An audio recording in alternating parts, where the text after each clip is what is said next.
कपार फाड़ा तो हमरा देखे के बा। हाँ तो बापा कह दे मतरिया एक बार मांग टिकवा ले तू प्यार का रंग से, ओकरा बाद माथा फाड़ देता हूँ। तो बोला कहना चाह मेहरारू के मांग टिकवा बहु। पापा मुझे बिल्कुल नहीं पता। मऊगा बड़ा का पापा तू बड़ा का कुछ बोला, मूर्ति लेके बैठल बारा। साला यहाँ के सब गार्जियन मऊगा है, खाली मुड़ी गार के बात सुनता है सब। पापा ए मर्दे कुछ बोलाऊ ना। मुखिया जी हमरा पतो के तो मांग टिका गेल बा, ए पर का फैसला होके के चाही। मुखिया जी तंग हमार लड़का का माथवा देख ले हम। ना मुखिया जी के आंख में कबूतर मुतले है, मुखिया जी आन्हर हो गए बारन।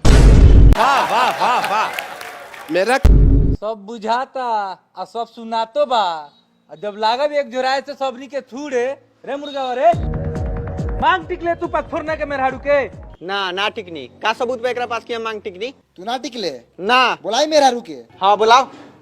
ए पत्थरन जाके अपन मेहरारू के बुला के लिया, ओकरा बाद फैसला होई। ठीक बा हम बोला के लिया तनी जो लियो मुखिया जी आ गेली नंबर करिया मेहरारू।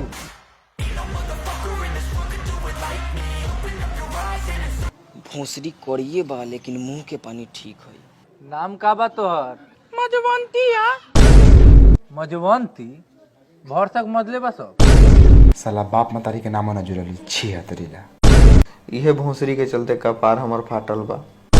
का मजवंती सच सच बतावा, ई मुर्गावा तोहर मांग टिकले रहे? रे दोगली बोलत कहने बारे। हाँ ये चरवा टिकले रहनी पुत्रा के बेटा। ए हम कोनो साजो के टिकनी उका रे, हम तो मजाक कइनी। मजाक कैलो हो, दोगले के बच्चा मार चप्पल के मुंह लाल कर दे। फाड़ दे मुंह सरवा के, बोलत कथी बारे रे।